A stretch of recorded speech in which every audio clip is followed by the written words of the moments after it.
na mimi nimekuja. Hata kulala zinaweza kulala. Kwani iko shida gani? Ama namna gani? So tumekubaliana hiyo. Na vile vile mimi nataka niwapongeze. Nyinyi ni watu wa maana na watu wazuri. Si ndio?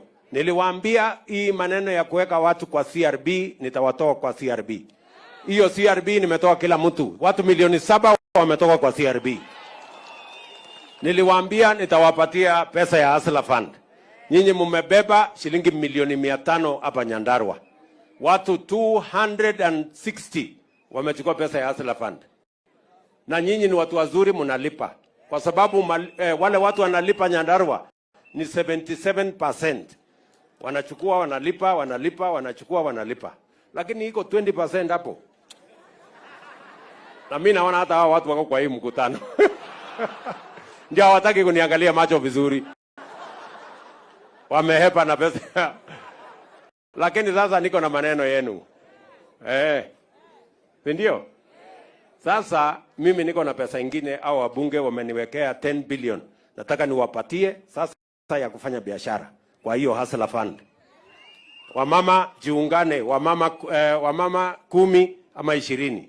Vijana 10 ama 20. Mjiunge, tutawapatia kati ya 20,000 na 1 million. Tutawapatia. Na hakuna committee. Si niliwaambia hii Hustler Fund haina committee.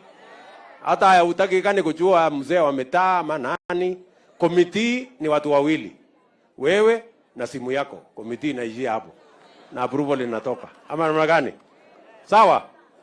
Muko tayari kujia hiyo 1 million? Mtajipanga kwa vikundi? Ndio mchukue hiyo milioni 1. Na mtafanya naye biashara. Na mtasukuma gurudumu ya kwenda mbele. Lakini iko kashida kadogo. Sawa? Niwaambie shida iko wapi? Sasa hiyo 1 million kabla hatujakupatia. Kama ulihepa na 500 itabidi ulipe. ama ulihepa na milioni na shilingi 1,000 ama 2,000. Yaani sasa hata wewe mtu ya shamata. Yaani unaweza kuwa umehepa na 500. Alafu nikupatia 1 million. Bana. Mpaka ulipe kwa ile ya mbele. Mtalipa. Ndio mchukue hii pesa nyingi.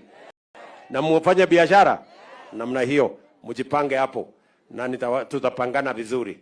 Tumekubaliana? Mambo ya maji. Si ndio? Hapa najua tuko na shida ya maji Nyandarua.